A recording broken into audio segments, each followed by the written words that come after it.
Welcome to Lynn Cullen Live. Talk radio without the static. Email your questions and comments to lynncullenshow@gmail.com. And now your host, Lynn Cullen. Yep. Forgot to unmute myself there for a second. How you doing? Welcome to the show. It's March 12th. It's a Tuesday, and that means Susan should be there. I know she is. Hello. Hi. Hi. I'm so proud of you. Every time you do this, I'm just so proud of you. Well, this is really the first. I mean, Kevin is nowhere in the He's vicinity. not in your driveway? No. What a guy. I'm hoisting my cup of coffee to Kevin. What a guy. Yeah. I've told him he's a great teacher. I mean, he's a great teacher to have gotten. Obviously. And it couldn't have been any easier to teach you how to land a jumbo jet. I'm sorry. And one of his great qualities is he's patient, and he doesn't. Right. He waited for your brain to unlock. And yeah. I mean, yeah. Because it was, it was very slow going at first, and then once it started, I got better. Repetition, yeah. Yeah. Sure. Cue the effing leaf blower. That's the first. That used to be seeing a robin was a sign of spring. Damn it! Now it's the leaf. God. Okay. Well, if it helps and they're at all, right here. I can't hear it. You can't. I can't hear it. Okay. Oh man, No. It's so loud to me. Okay, because it's right outside, right on the side of my house. God, the problem is you're. I know. I wish they'd stop. I mean, I set a good example. I use a rake and a broom. Well, or at least just use a battery-operated one, which don't make quite as much noise. Yeah, I hear you. And they're better for the environment, too. Oh, these things apparently pollute more than, like, the aforementioned jumbo jet. Like cows. Yeah, it's just amazing. So anybody who, doesn't want to have some girl talk, you'd be well advised to leave immediately, because Susan and I'm taking a little break here, and I'm talking to my sister about two things, not mostly, at least for, a bit. I'm talking to her about what? About the Oscars, Academy Awards. The Academy Awards and Kate. Princess Catherine. Oh, Princess Catherine. Yes, those are the two subjects. I really haven't talked. I talked a teeny bit about the Oscars yesterday, but I was saving it for you. And well, because of you, Lynn, I spent a significant, inappropriate amount of the previous several weeks watching old Oscar winners. Oh, good. And after a while, I started. Guess what happened? I don't know. My feminist ire went crazy. Oh. It's like they all have the taming of the shrew, or 90% of them. Any film in which a woman stars in the era has basically a taming of the shrew. You're talking about movies from the 30s, 40s, 50s. We're talking about women's, for example, All About Eve. Yeah, oh yeah. Eve is a highly successful actress with a man that's madly in love with her, and by the way, she loves him too, but she's very powerful and then driven by her career, and the cute younger woman who comes in and, dead set on taking Eve out and replacing her in every way she can. Drama ensues. Young women wins. Not older really. Women that wants to kill her. Well, listen, gets what she thinks she wants, goes to the, and older woman then turns and realizes what she should have known all along. that her true life lay with the man that she loved. And she was much happier now that she was going to marry him. Okay. And as you say, the next woman is cursed because some other evil young woman is going to come and take her out. You're leaving out the man, the evil man. It doesn't, Susan, you know what you just did? You just did what the guy at the Oscars did, that Mulaney or something, when he did the whole frigging the Field of Dreams script. You didn't see that? Yeah, I did. Well, no, I mean, I can't believe you made us sit through, which is a great movie. I loved it. About Eve. I loved it. And in fact, but then I watched 42nd Street, which is a musical, and it had the exact same story. Well, Susan, it's the old movies of their time. And you can't watch them because of that? Really? No, I can, but I'm very aware of the propaganda in them, and it's discomforting. You grew up with it. I grew up with it. It's I know. Nothing new. And but the best scene was the scene in 42nd Street. The ultimate scene where they're doing 42nd, and it couldn't make it onto the screen today. It's got everything that we don't allow. It's got little black children dancing. It's got an Indian in full regalia in front of a barber shop. Well, that's right. Dancing. It's got a domestic murder going on in the window above said dancing Indian. This is, I mean, when you watch these, she's obviously was watching Turner Classic Movies. When you watch those movies, sometimes it is just, but it's important to see where we came from. To watch them. No, I enjoyed them. It just, after I watched several of them, I thought, I'm watching the same movie over and over again. And it doesn't matter whether it's a comedy or a drama. Well, women were portrayed.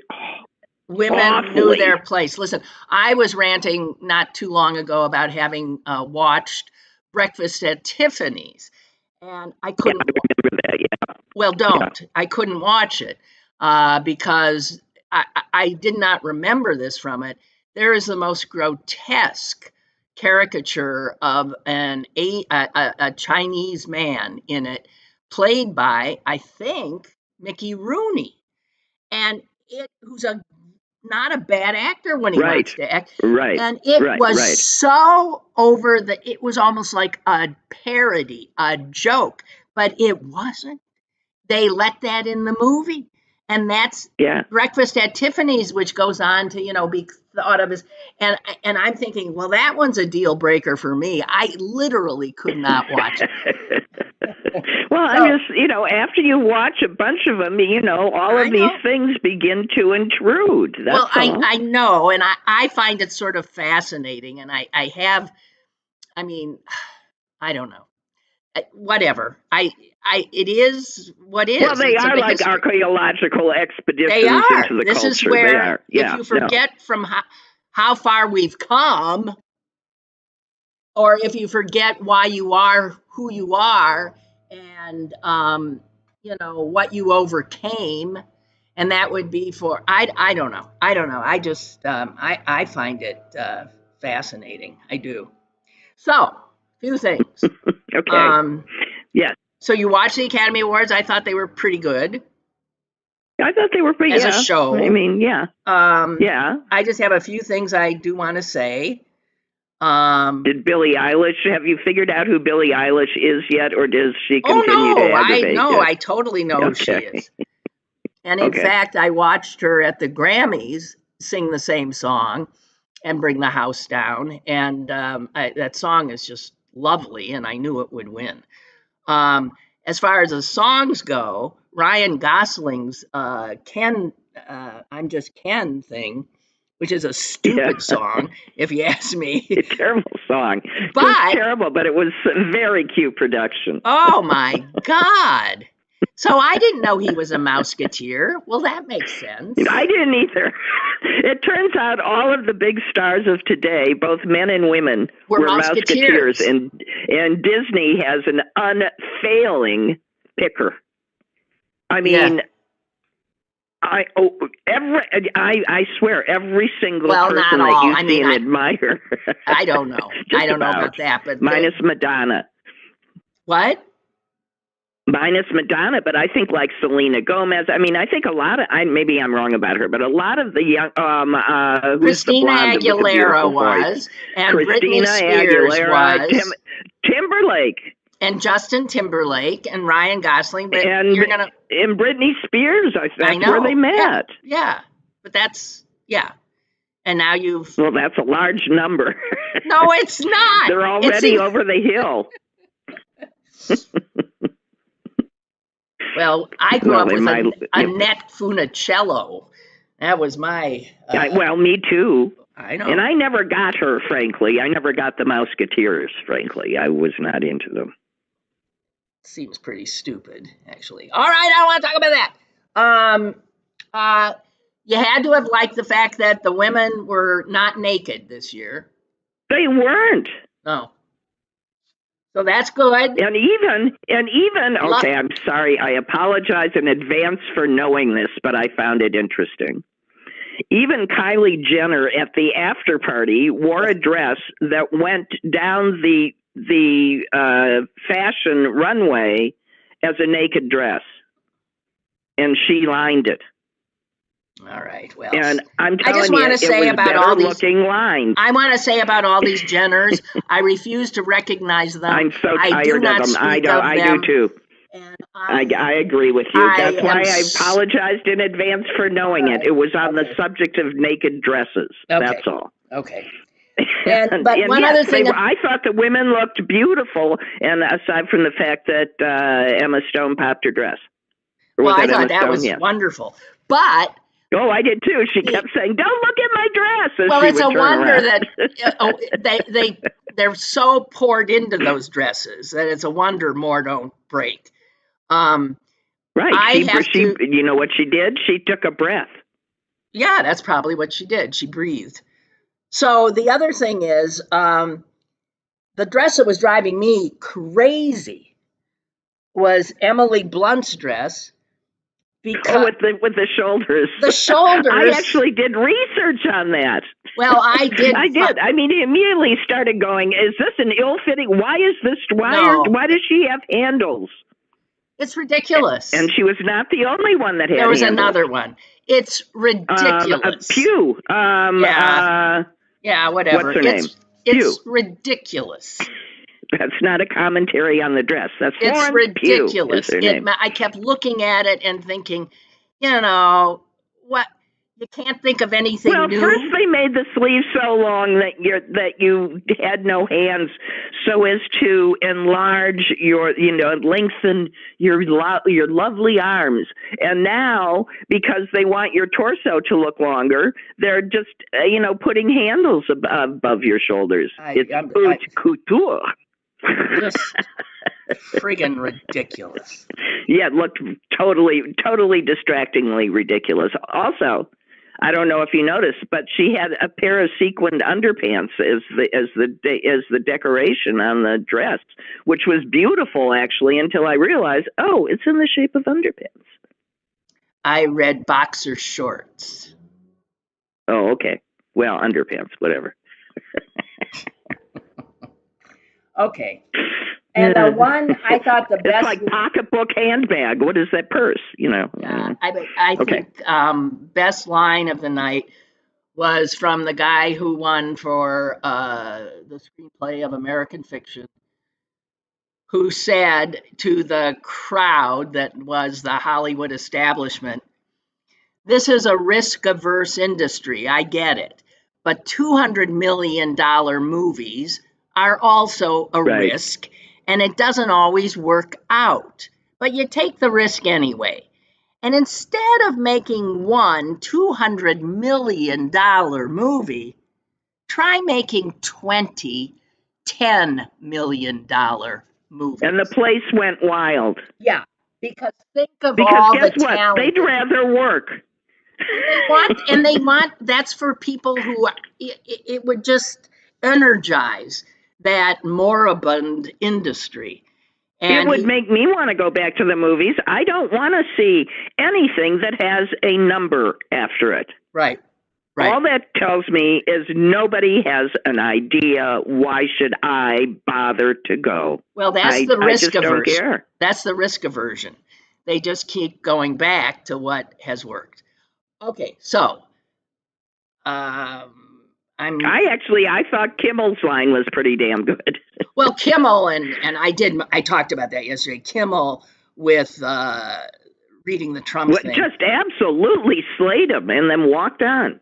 I have to admit, and I found out later I was not alone, that when he did it, I thought, is this a bit or did Trump really? And then I believed it immediately. Yeah. Oh my God. Oh my God. Dear Lord in heaven. Speaking since he made his, let me just do this quick thing on Trump, okay? This is what, while media continues to talk today about Biden being old, somebody suggested, so today Biden is old. This is from yesterday. And today Trump has claimed immunity in the case where he paid off the porn star. Trump's former employee said he loaded documents on the plane to New Jersey while the feds were looking for them. Number 3, Viktor Orban says Trump told him he will abandon Ukraine.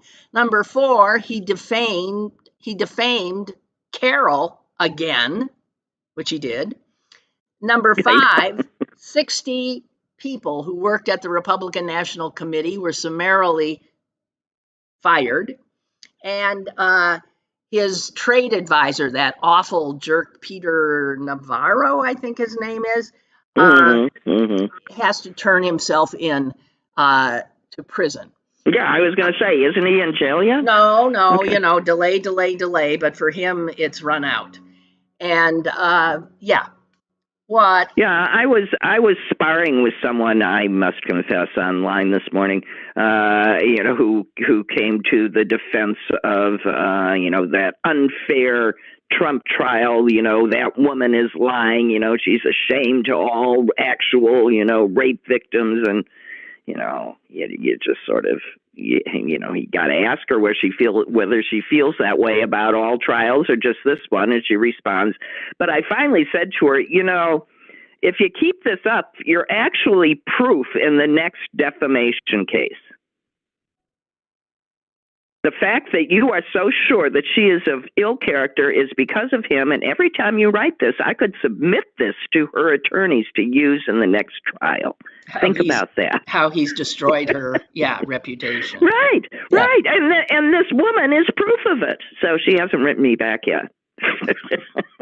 Well, that brings me to this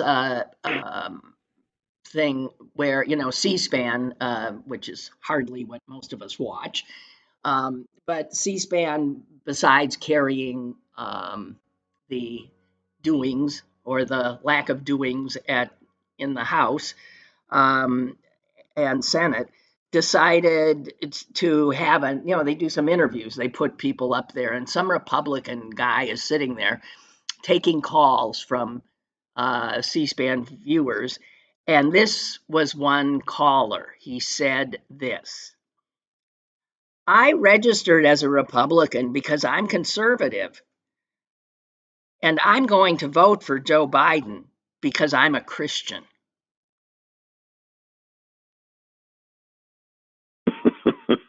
I love the guy's face just fell. There it is in a nutshell. I registered as a Republican because I'm a conservative, but I'm voting for Biden because I'm a Christian. I love it. Yeah. Yeah. Okay. Yeah, so, somebody reclaiming the religion or the religious. Let me tell you, I feel for all true Christians. I do too. I keep thinking how we were screaming about, will the good Muslims stand up? Same thing with Christians. Yeah. Oh, yeah. Oh, dear God in heaven. I mean, if you're a real Christian, how you must be appalled. And the thing is, it's like the largest branch of American Christianity that forms the base for him. Well, but I've spoken about this with my own family. I mean, it's a very religious Catholic family, and most of the children have left. You know, they were Republicans voting Republicans. Some, you know, but they're all, they actually believe it and have remained Christians, and therefore are voting Democrat. You know what I read? Once, okay, it's so they're fun to watch, though. But I have to tell you, I read a little historical tidbit recently that when World War II, heading into World War II, a lot of German Catholics who had previously voted for Democrats they went Republican because of going to war with Germany. No, absolutely. And my mother-in-law thought we were on the wrong side. Yeah, never came back. So yeah. German Catholics, not that I'm saying German Catholics, yeah, and Irish Catholics for the same reason. Irish Catholics didn't want to be aligned with England, with some, you know, I understand. Right. But in this case, England was on the right side, so you don't go and join the other one. Okay, so here's what I've been wanting to talk about, but, you know, it just seems so silly, but I gotta get into it. And that's what's with Catherine with the I'm doctored serious. photo. What? It's not just the doctored photo. Where is she and what's wrong with her? Well, yeah, there's either something really wrong with her. No, you know, I think it's the marriage. It might be that. I think the marriage is gone. What? No, I think she had a tummy tuck. And that's major abdominal surgery. Tummy tuck. She is flat. She's either really sick or she had a tummy tuck. No. She's had 4 kids. She's not flat as a board, I assure you. Have you seen pictures of her? There's no way she had a tummy tuck. Or maybe she did because she's nuts. Whatever. Yeah. I don't know. You think the marriage is irretrievably broken? I think it's, yeah. I just see absolutely no evidence of that. What the hell would make anybody doctor a photo like that? What is that about? Oh, people do that all the time. You go from that to their marriage is irretrievably broken? What? You're beginning to sound like the wrong side. By the way, she was not wearing her wedding ring. Just saying. And I saw this thing on... I didn't wear my wedding rings I don't. I think you're incorrect. I think he is stooping, like his father before him, someone else in the royal world. And that's I don't know how he is. No, the Marchioness, he is. He's got a girlfriend. Yeah. No, I thought you said she. No. Sorry. And she's the you're gonna be absolutely amazed. I have no evidence of any of that. The only thing I know is that she was in the hospital for 2 weeks, which I thought to be an extraordinarily long time, which led me to believe that there was something really wrong with her, and it took that much time to guarantee that she rested the way she should, and a long recovery. That would be something like a bowel resection, for example. I mean, I'm just looking at what's in front of me. A really unnaturally thin woman who had terribly difficult pregnancies. I find it much easier to go to take a chain of evidence and say she was really sick and had a major surgery and made the mistake of thinking that it was nobody's business. Well, that is a big mistake. I think the photo stuff is just, stupid. And they ought to release the real photo. They just ought to. And of course they aren't. Maybe there isn't one. We've got a caller. Hello there. Hi, Lynn. Hi. Hello, Lynn. Hello, Susan. John. You're calling in to talk about Catherine? Wait a minute. Are you going to derail us? We're talking about Catherine. Oh, come on. Well, yes.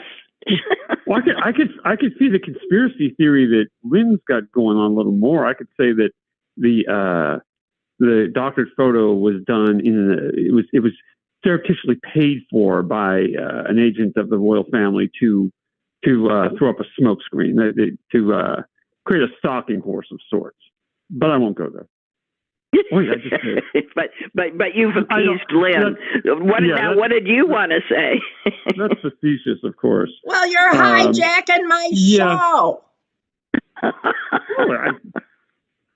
I mean, I was on hold at the time when you moved on to Kate Middleton. I didn't see you. Well, I'm sorry, I did not see you because I was on the other screen looking for. See, this is why there used to be two people who did the show. So I didn't. Okay, go ahead. I admit to being ugly. I admit to being utterly baffled by this this endless fascination that so many have with the royal family. It's a distraction. It's a distraction. Yeah. I love it. Right, because we Americans don't live in unreality enough, I guess. Yeah. Okay. So what I was going to say was that even if we're spared the dystopian future of reinstalling Joe Biden's predecessor, the Republican Party needs to go away in its present form. We cannot be the leader of the free world if you have one of our only two major political parties, that absolutely is going to hold state and federal power at some level no matter what, and who frankly ensconce themselves through nefarious means and shenanigans in the Supreme Court for the next generation, when they're currently, they not only have put up an individual one who's under federal indictment, has contempt for law and ethics and morals, and who was found liable by two juries of sexual assault and slander, and who was found to have committed fraud, and who literally stole money, siphoned funds that other people donated to his, quote, charity, unquote. I mean, well, it's atrocious. It's disgraceful. And then you have this reverence, this looking toward Viktor Orban as the model for future conservative leadership and governance. Well, John, why? You're not saying. I know we're in grave danger. An entire political party has now become an anti-democratic party, a tool of our enemy, and a tool of our enemy, Russia. So, I agree with you. The Republican Party has to be destroyed. It has to be destroyed. And it won't be because it holds so much power in so many states, and it has radicalized itself. I mean, when you look at Trump taking over the RNC now, Republican National Committee, his campaign manager flunky and his daughter-in-law. His flunky and his daughter-in-law, and they have now thrown 60 staffers out the door. This is a guy who in every way is following, the authoritarian handbook. And the first thing he has to do is totally control the party. No. The first thing he has to do is steal the money. And he already does. He also managed to pack the courts, which is another thing authoritarians do. With the help of Mitch McConnell, who was one of the most toxic stains on the body politic of the modern era. He couldn't have done it without Mitch McConnell, and he hates Mitch McConnell. And McConnell hates him. So why did they do that? Because they love power.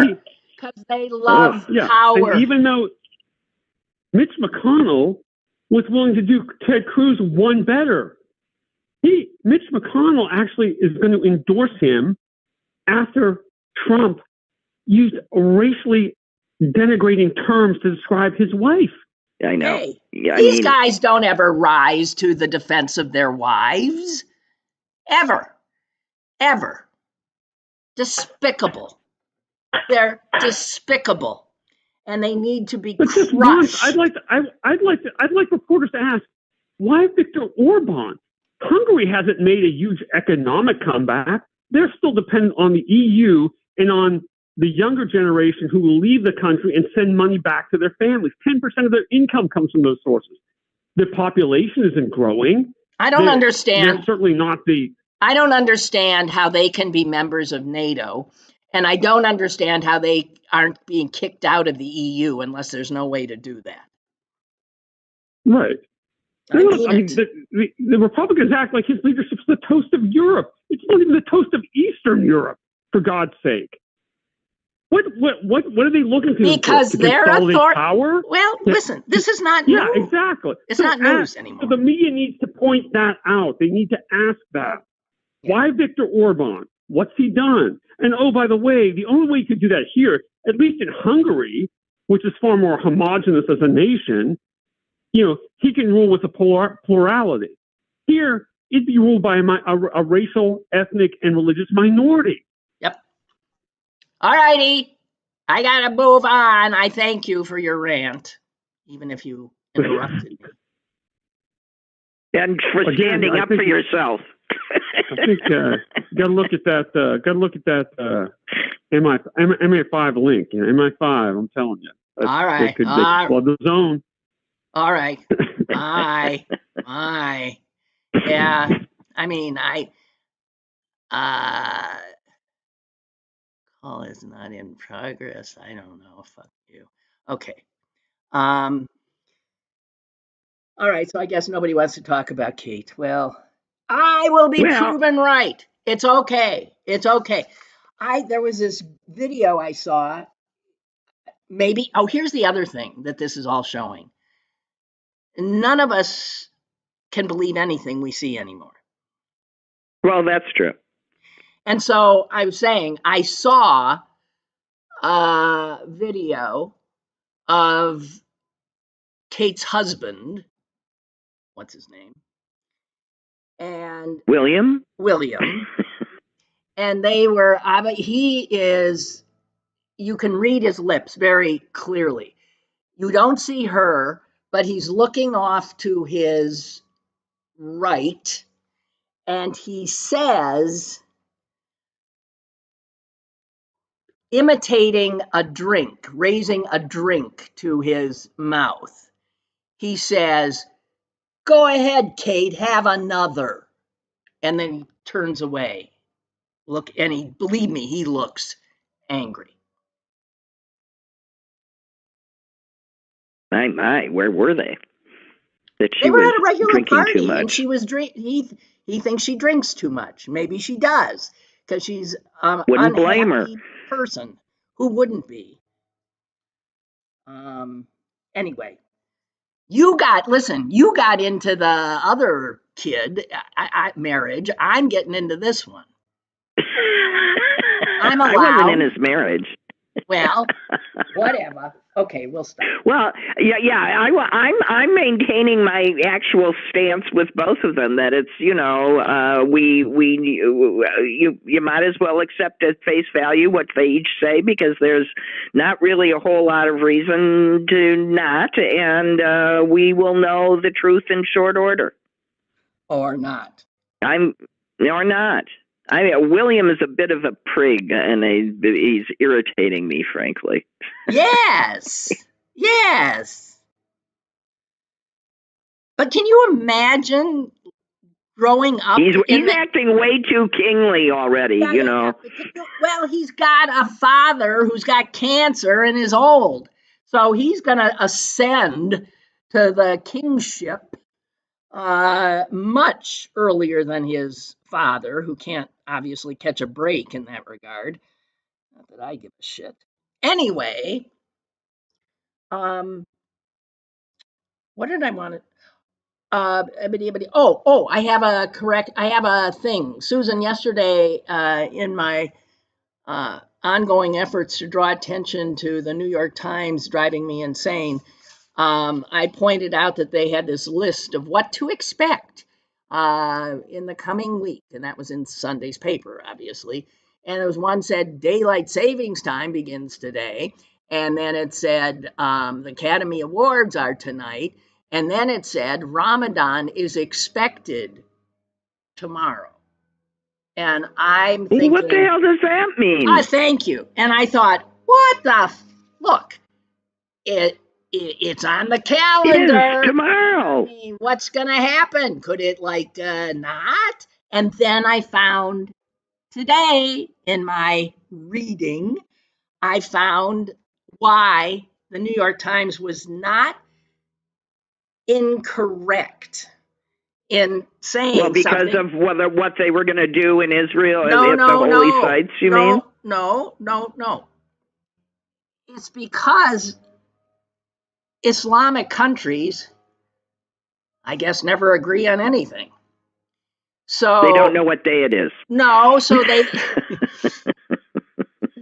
they use a traditional calendar, like Jews have. We have our calendar that's not the same. Right, the lunar calendar. Yeah. Yes. And in the Hijri, I don't know how to pronounce it, calendar, each month begins with a sighting of the early crescent moon. And the holy month of Ramadan begins at the start of the 9th month. But the exact starting time of Ramadan varies because, it could be cloudy. That's, you know what? That's correct. Yes. That strikes me as so bizarre. If it's cloudy, it's like our woodchuck or whatever it is that comes out and tells us. A woodchuck, Punxsutawney Phil. But the exact starting time of Ramadan varies from place to place because it depends on whether the sky is clear or cloudy, who's doing the observation of the moon, and another range of factors, just showing that religion in general makes you insane. God. Correct. All right. So that was what that was. I just wanted to, clarify that. So that leads me to a question. I always believed, apparently incorrectly, that the only Christian holiday and Jewish holiday that were usually linked on the calendar was Easter and Passover. Yeah. Because this month, Easter is almost 4 weeks ahead of Passover. So maybe the Last Supper lasted for 3 weeks? I have no idea. They're usually aligned at the beginning or the end of each other's holidays.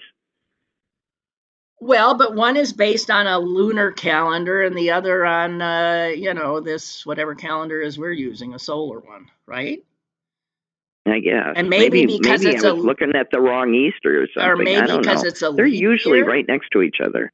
Maybe it's because of No, that wouldn't make a week's difference. No, I have no. I idea. know, but I'm trying to give them a.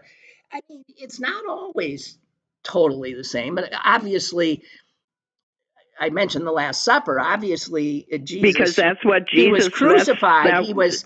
He was the Last Supper was a Seder. He was doing Passover. It was Passover. Yeah. And so, and then he ends up, dead, and by some accounts risen not long after. So that's why they coincide, but I don't know. It's beyond my pay grade. Apparently mine too. I was just interested. Okay, but here's a useless holiday. Here. I'm going to offend all the Irish. St. Patty's Day is always on the 17th, right? That's true. That's coming up. And as far as I can tell, that is only a holiday for drunks. I don't get what else it is. What's the point of it? Okay, now wait a minute. Easter is on the 31st of March, and Passover is on the 22nd of April. Of April? Yeah. Whoa. So. Very weird. Yeah, that is a little strange, maybe. I don't know.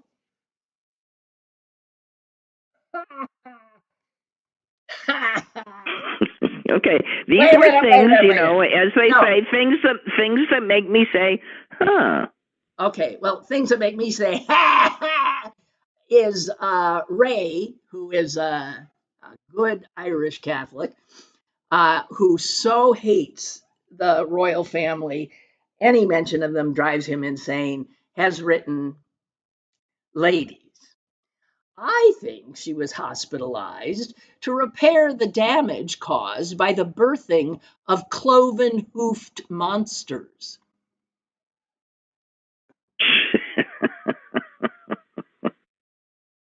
Yes. Well, why not? I don't know. It don't make no sense, none of it. None of it. But that is half the time when you see these AI reproductions. That's one of the things. Instead of having a foot, she's got a paw, or something. Oh God. So yeah, we're not going to know anything whether it's real or not. Oh, and speaking of that, and the Russians and the Republicans, because they're one and the same these days. Russia is busily already working overtime to help Donald Trump again, as would not come. Yeah, okay, does not come as a surprise to anyone. However, they are setting up fake news websites all over the place, and they're making them appear, they're doing enough of a job that for somebody who's not really paying a lot of attention, they're going to seem legitimate. One of them is called the Miami Chronicle. And it even says, as delivered in Florida news since 1937. And they put in some normal stories, and then they put in the stories they want. Yeah, they plant stories. Stories. It appears that they're using the remnants of the media empire that was built up by the Prigozhin, the guy he killed in the airplane crash that Putin killed after he, brazenly, brought the army to the Kremlin's doorstep. So he had a huge media operation. They are using that. It's just not known who's running it, but you have to bet it's the Kremlin.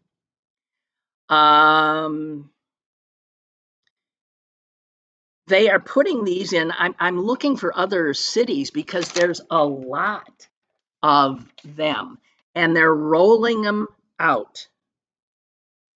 The the pages of these things are realistic enough to fool a casual reader into thinking that they're reading a genuine U.S. branded news source. And there's one in Chicago as well. I forgot what it's called, the Chicago Daily something, trying to pretend it's maybe the Chicago Daily News. There are others, and it's flat out Russian propaganda. And the intent is, well, and that's not all they're doing, but they're doing that.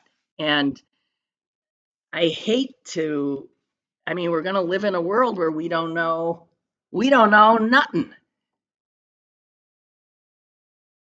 God. Well, it'll take more work to make sure that you're getting the proper information, and that's the one thing that people don't like to do. So, Susan, does the name Daryl McClanahan mean anything to you? Not a thing. It says he's running for the Republican gubernatorial.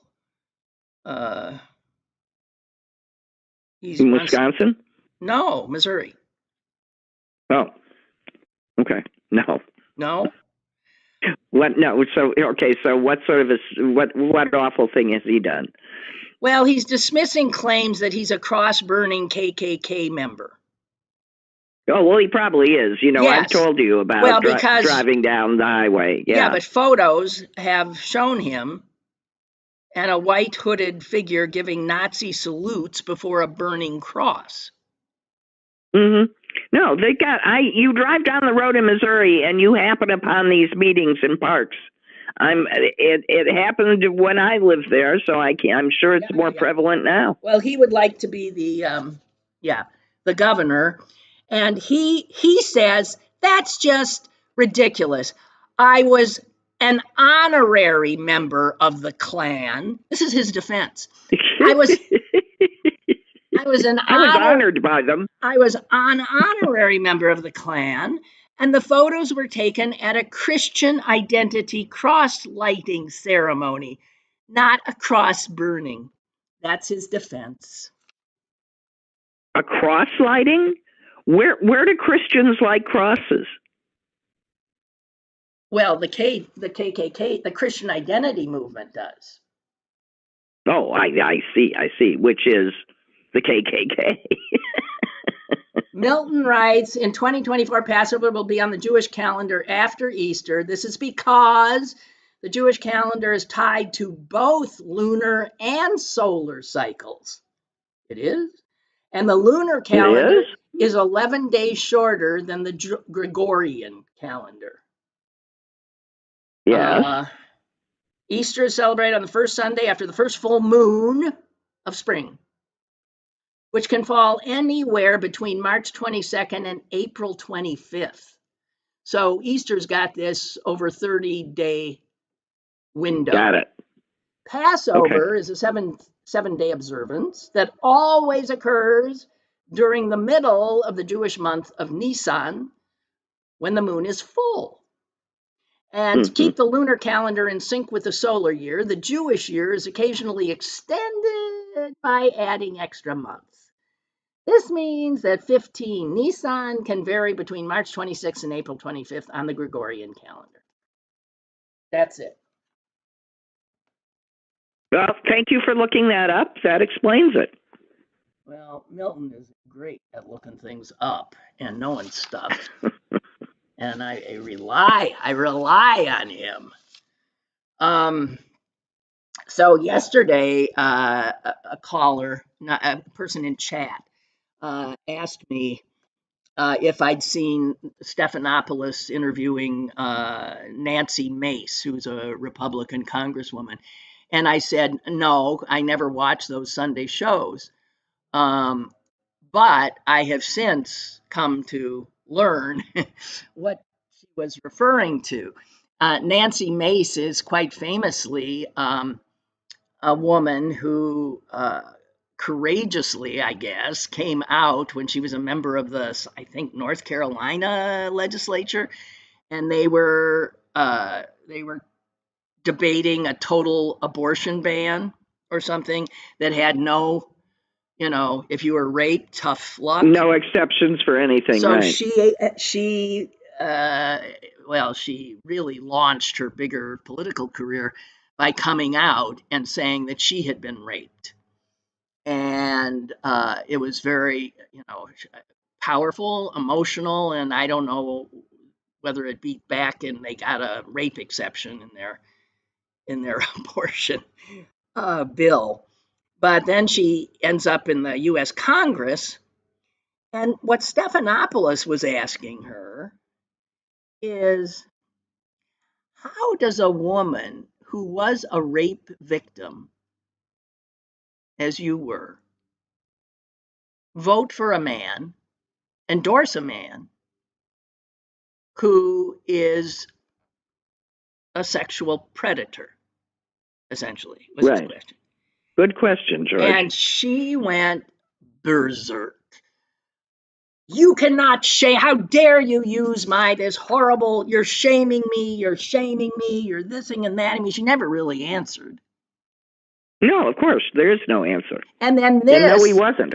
And then this dovetails with that, hysterical Republican rebuttal given by that nitwit.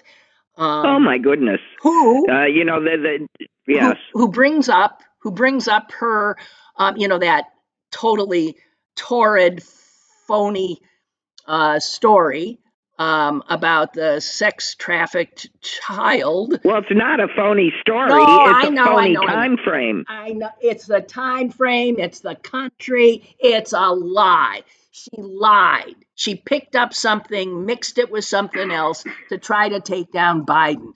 And the reality is that what she's talking about is the horror of women being raped and used. And yet, she, too, full-throatedly endorses the you can grab him by the pussy Donald Trump. And Republican women have got to be called out on this. And Stephanopoulos was absolutely right. Yeah. God. Drives me nuts. Yeah, if we aren't willing to step up and advocate for ourselves, who else? If we actively, work against our own interests, we're,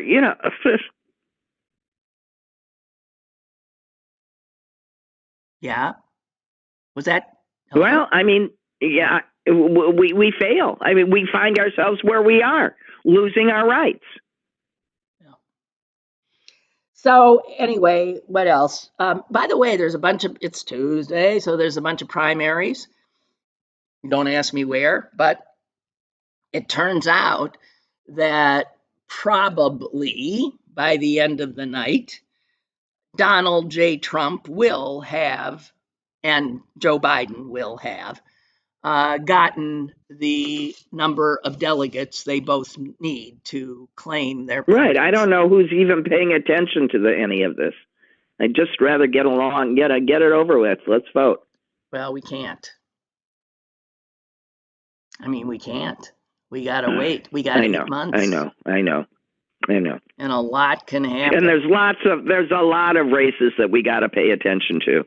A lot of Senate races, where they are targeting good Democrats, and where good Democrats are targeting people like Josh Hawley.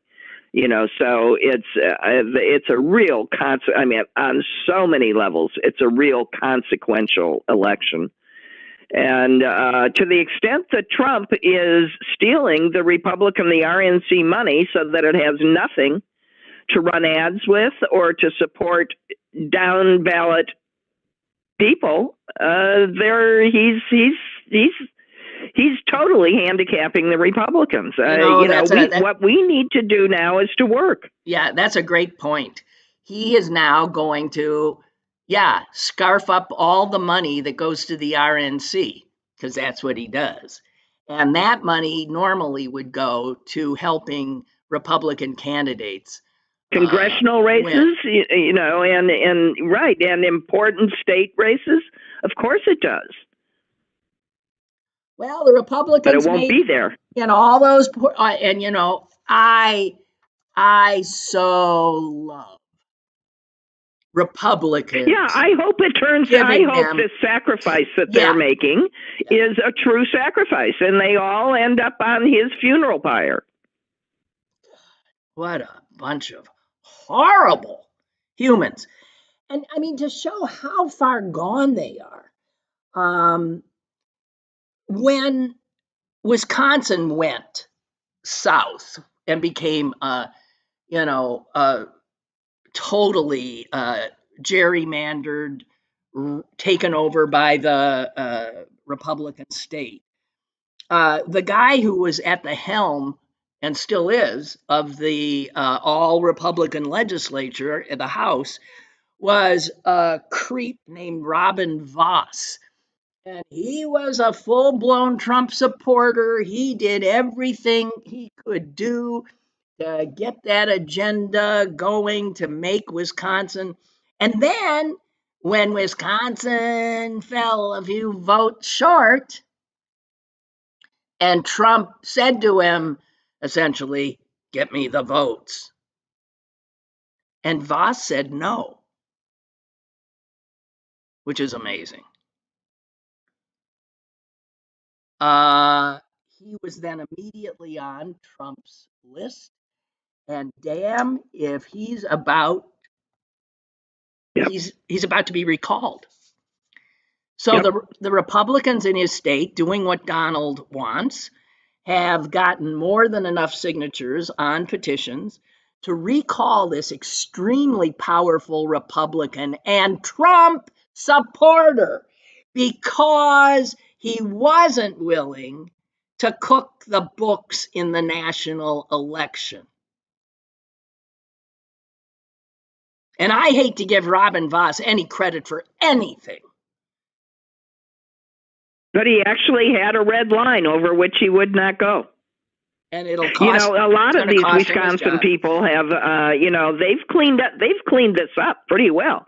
These people have been tried. They've been held to account. They've agreed to stay out of this kind of politics pretty much forever.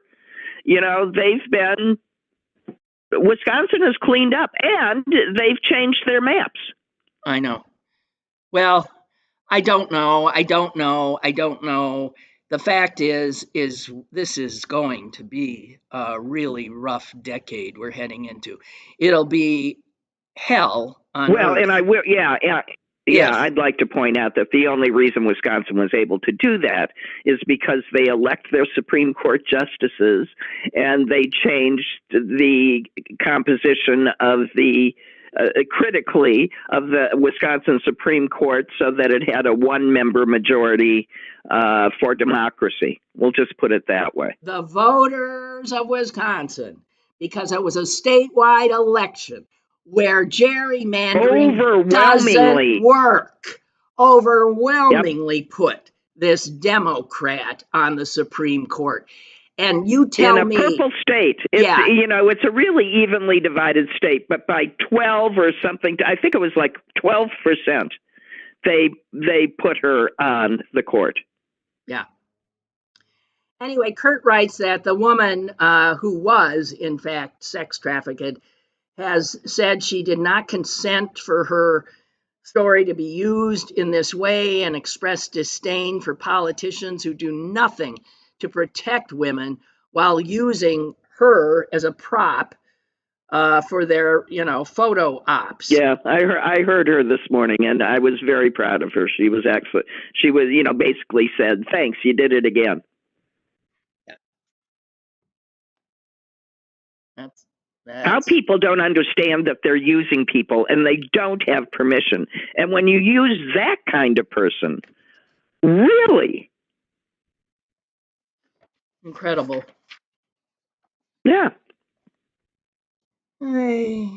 So I remember when it reminds me of when my beloved husband died, and not 4 months later there was somebody who was raising money using his name. For what? You know, and for the place where he worked, you know, for the Institute. And no one bothered to tell me. No one bothered to, you know, big pictures of them all over, an in memoriam event. They didn't even bother to tell me. And I called them up and I said, oh, no, you don't. But you agreed with what they were, you agreed with the cause. No? Not particularly. They could have this conversation and have this without attaching my husband's name. There was only one reason to attach my husband's name. Well, because he had a lot of admirers. Because people would show up. Yeah. And fine, if they wanted to, the least they could do is call me. But, you know, and I said to them, his name is all I got left. It's not yours. And so, you know, that's a very minor way for me to react that way. Imagine how that woman feels when you take the last little bit of what she has left, which is her story. Yeah. Yeah.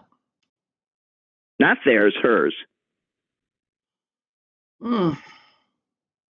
You know, people need to respect people and boundaries. Oh, heavens. That ain't gonna go over in this time period. Respect? No. What the hell is that? Disrespect is de rigueur. Yeah. Yeah.